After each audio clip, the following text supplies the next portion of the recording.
Nobody. பேங்க்ல ஒரு 3 பேர் வந்து ஒரு 17 கோடி ரூபாயை கொள்ளையடிச்சிடுறாங்க. அந்த பேங்குக்கு தற்செயலா வந்திருந்தவர் நம்ம பிருத்திவிராஜ் ஹீரோ. அவர் வந்து ஒரு கன் வச்சிருக்காரு. அந்த கன்னை பார்த்துட்டு சந்தேகத்துல அந்த கொள்ளைக்காரங்க எல்லாம் பிருத்திவிராஜை தன்னோட கூட்டு போயிடுறாங்க. போற வழியில சில விஷயங்கள் நடந்து பிருத்திவிராஜை அவங்க வந்து இறக்கி விட்டுறாங்க. அப்புறம் அந்த 3 கொள்ளையாளிகள் வந்து ஆக்சிடென்ட் ஆகி இறந்துடுறாங்க. இப்போ அந்த 17 கோடி எங்க இருக்கு அப்படிங்கிறது பிருத்திவிராஜ் ஹீரோ அவருக்கு மட்டும்தான் தெரியும். அந்த 17 கோடி ரூபாய் எடுத்துடுறாரு, தன்னோட வீட்டிலேயே பதுக்கி வச்சிருக்காரு, யாருக்கும் தெரியாம. ஆனா அப்படின்னு அவர் நினைச்சுக்கிட்டு இருக்காரு. ஊர் உலகத்துக்கே அந்த 17 கோடி இவர்கிட்ட தான் இருக்குன்னு எல்லாருக்குமே தெரிய வருது. இப்ப எல்லாரும் என்ன பண்ணுவாங்க, நம்ம பங்கு போட்டுக்கலாம், உங்ககிட்ட தானே இருக்கு அப்படின்னு கேட்பாங்கல்ல. அந்த மாதிரி இவர் போற இடத்துலலாம் அவருக்கு வந்து பிரச்சனை வந்துகிட்டே இருக்கு.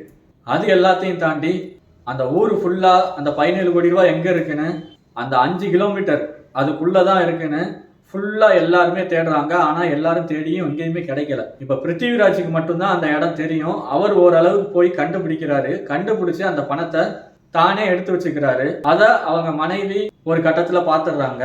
அவங்க மனைவிக்கும் ஹீரோவுக்கும் ஆகுறது இல்லை. இப்படியே படம் வந்து ரொம்ப விறுவிறுப்பா போய்கிட்டு இருக்கு.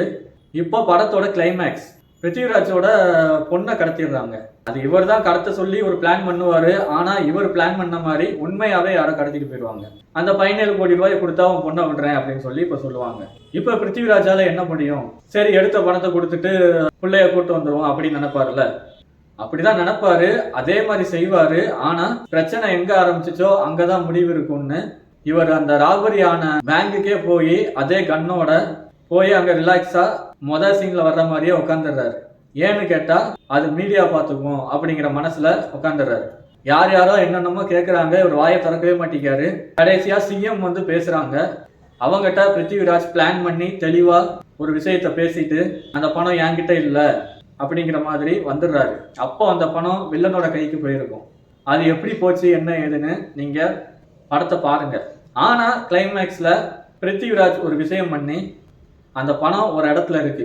அந்த 17 கோடி ரூபாய இவரே வச்சுக்கிட்டாரா, இல்ல அரசாங்கத்துக்கிட்ட ஒப்படைச்சிட்டாரா, இல்ல வில்லன் கைக்கு போயிட்டதா, குழந்தைய காப்பாத்திட்டாரா, இப்படி நிறைய கிளைமேக்ஸ் இருக்கு.